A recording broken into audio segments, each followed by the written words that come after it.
దానిమ్మ గింజలు జ్యూస్ చేస్తున్నానండి. దానిమ్మలు బాగా ఒలిసి శుభ్రం కడగాలి, మంచినీళ్ళతో కడగాలండి. ఒకసారి ఎక్కువ కడిగే అవసరం లేదు.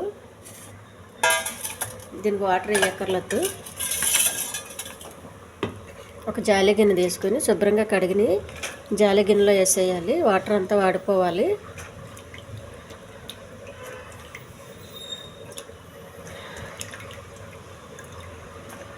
గింజలు ఒకసారి కడిగితే సరిపోతుందండి, ఎందుకంటే దుమ్ము ధూళి ఇవన్నీ ఉంటాయి ఒలిసేటప్పుడు.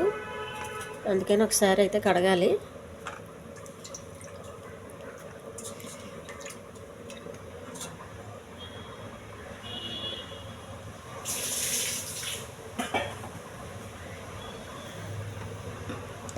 ఒక మిక్సీ జార్ తీసుకోవాలండి. ఇవన్నీ జ్యూసర్ మిక్సీ జార్లో వేసుకోవాలి. మనం గింజలు నవలేకన్నా ఇలా జ్యూస్ చేసేసుకుంటే చాలా మంచిదండి. చాలా సులువుగా అయిపోతుంది పని, చాలా సులువుగా తాగొచ్చు. ప్రతి గింజ నవలాలంటే చాలా టైం వేస్ట్ అయిపోతుంది. అందుకే వీలు లేని వాళ్ళు ఇలా చేసుకోండి, వీలున్న వాళ్ళు అయితే నమిలి తినడమే మంచిది. నమిలి తినండి.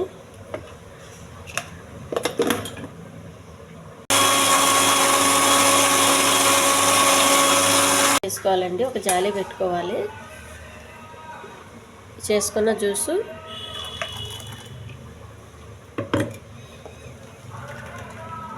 మొత్తం ఒరిజినల్ జ్యూస్ అండి ఇది. ఇందులో వాటర్ ఏమి కలపకండి, వాటర్ కలపకుండా తాగొచ్చు ఇది. ఈ రసంలో ఈ పిప్పు ఉంటుంది చూడండి, ఇందులో చాలా రసం ఉంటుంది. దీన్ని కూడా బాగా ఒత్తేయాలి.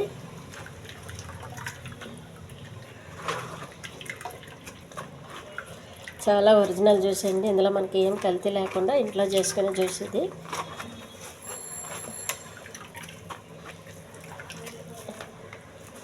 మొత్తం వచ్చేసిందండి. దీన్ని మొక్కలకి వేసుకోవాలి.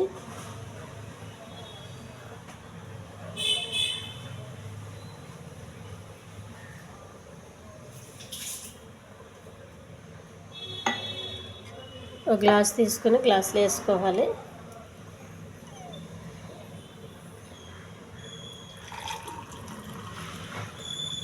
చూడండి, హెల్తీ జ్యూస్ రెడీ అయిపోయింది. ఈ ఛానల్ నచ్చితే సబ్స్క్రైబ్ చేయండి, షేర్ చేయండి, లైక్ చేయండి, కామెంట్ చేయండి. చాలా టేస్టీ, చాలా హెల్తీనండి.